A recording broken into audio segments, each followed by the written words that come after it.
Nomad Cycles, and we're going to show you this recumbent bike that we built. We made this bike for Sean of epicsurvivors.org. Check him out.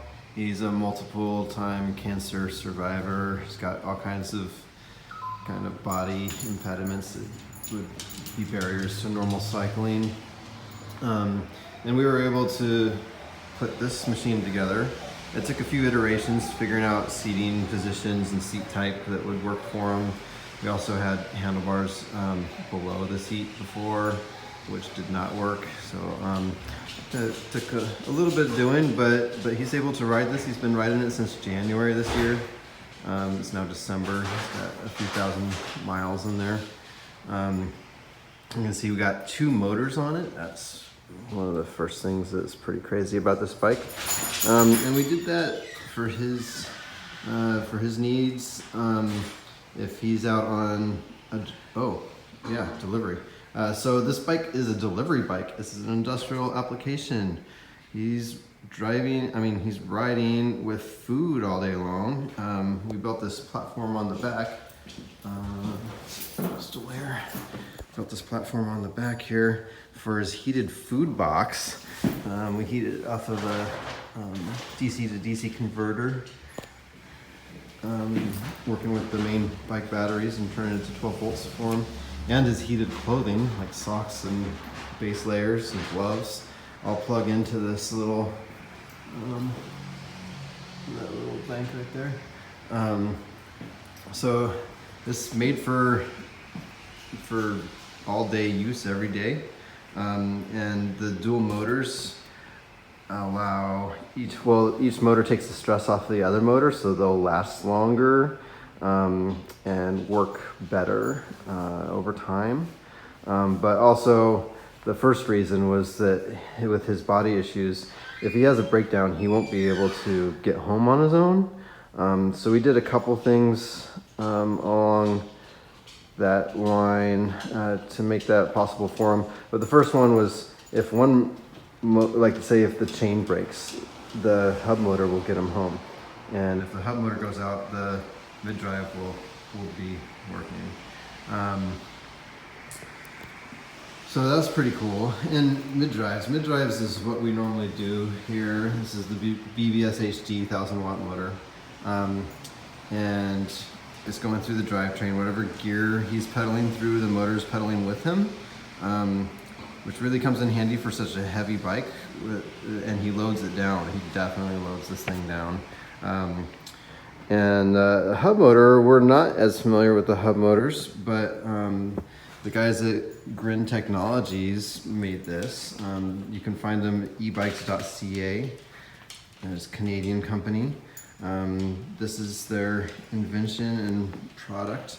It's a direct drive, so it can regenerate and create electricity while it's braking, which is a cool feature that mid-drives don't do.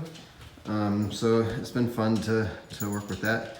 So we got his dual motor system, and with any motor system, there's plenty of wires. With the dual motor system and with integrated lighting and with these master kill switches that I just did and everything else, there's a lot of wires on this bike. We sewed up some neoprene sleeves to cover them all up, all the connectors, and keep it safe. Let's see, on both sides of the bike. I still need to anchor this guy up, but it's happening. That's the motor controller. This is the Grin Technologies own motor controller that they make. Super smooth power, super smooth. This is kind of cool. This is a dual drive hub, which means there's 3 speeds inside of the hub shell and then the 9 speeds on the regular drivetrain externally, which gives a super wide gear range that the motor goes through. So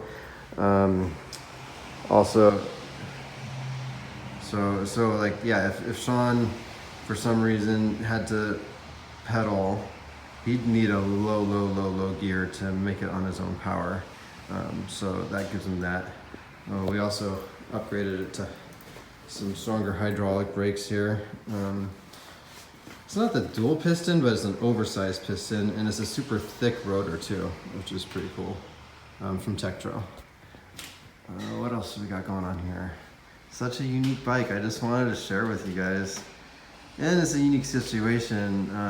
You know, this, like I said, Sean got the bike in January. He's been riding it day in, day out, putting tons of miles on it, just a few thousand miles, I'm sure. And we've been maintaining it for him. I don't know, super cool. Oh, this fairing. This came from TerraCycle. They're a local Portland maker of recumbent accessories.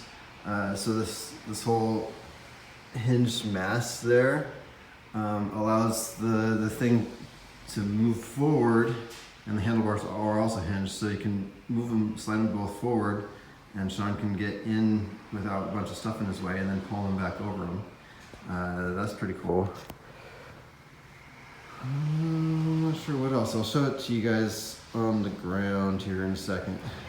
All right, so now we got it on the ground. This is the first test riding, figuring out the regenerative braking. And you know, I wired it all up and it wasn't doing what it should. The voltage was going up when I pulled the lever, but it wasn't actually braking. And I found out it was because I'm running dual batteries and I ran them through a diode so that the electrons would not go back and forth between the two batteries, but they would both come out of them and go to the motor at the same time. And regenerative braking does not want to go through that diode. So as soon as I unplug the diode, oh gosh, it brakes beautifully. So that's pretty cool. But here's the bike with this oversized panniers. Those are pretty cool, made in Germany. And we got 2 batteries in each one. So you'll see it loaded down with its 4 batteries over there.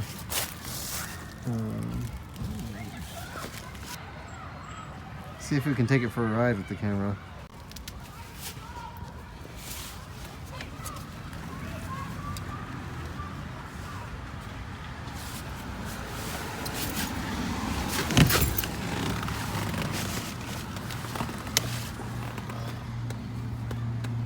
So all of our display. Right hand side is the Bafang, left hand side is the Grin hub. This is the black and white stock display with the Bafang motor system. It tells you basic information.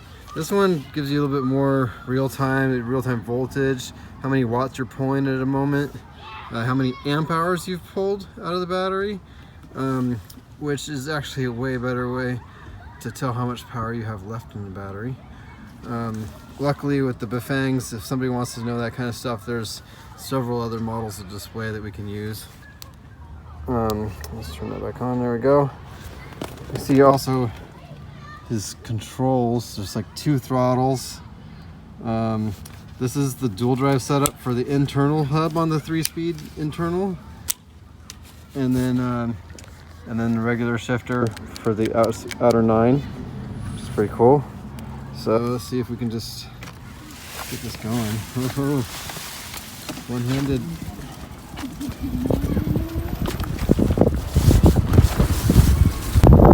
Oh, so comfortable.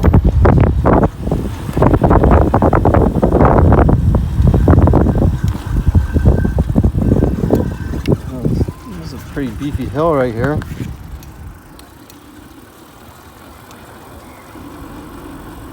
Deal. All right, it's working.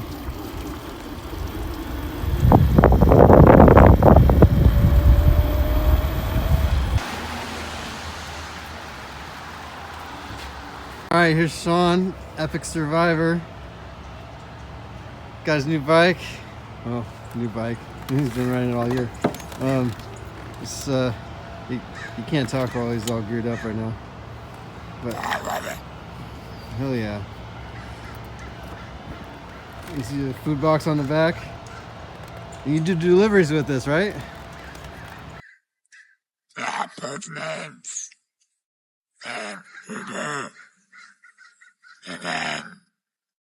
And then start doing private deliveries. Oh yeah. Bigger shops. How about let's see you take it up this hill.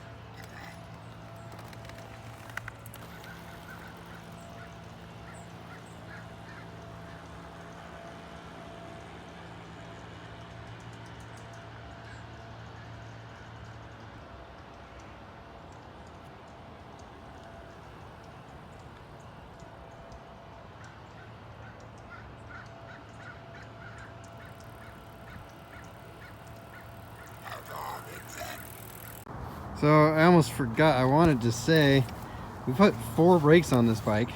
You see there's 3 brake levers, 2 on this side, 1 on that side. And he's got the oversized piston disc brakes with the big rotor in the front.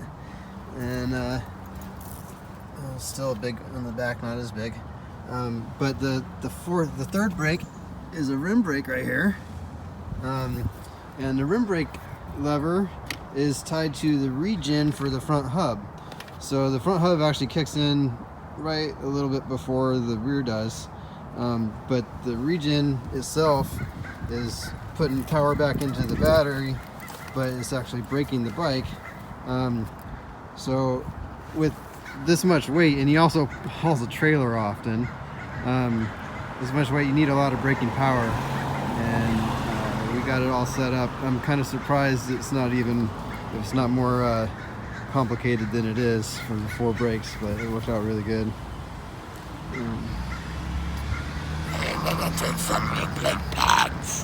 You're burning through the brake pads?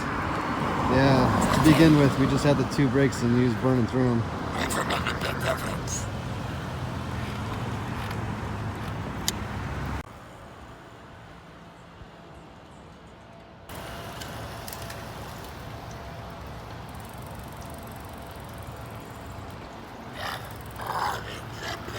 All regen. Hey, I got a couple questions for you. So when you're out riding, how much percent are you pedaling and how much is the motor helping? I pedal the whole time. And the motor's probably doing right now about 80%. 80%. So you're giving 20. And when you ride, can you ride all day long?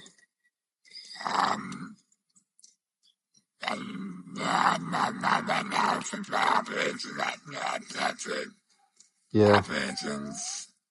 So I'm only doing about 4 hours right now, but my goal is to get back up to 10 hours a day. I was doing 10 hours a day last year without a motor. Mm-hmm. So now, with a motor, I should be doing 50 to 100 miles a day. Oh yeah. No problem. Because when I'm on the bike, I have a lot of pain in my neck, and I have a lot of pain in my back. Within 5 to 10 minutes on the bike, I'm 100% pain free. And just like sitting in your shop, I'm in pain. Mm-hmm. That's the position of the seat. Having my arms supported, I'm pain free the whole time I'm on the bike. Even my mouth's pain. It doesn't bother me. Without the bike,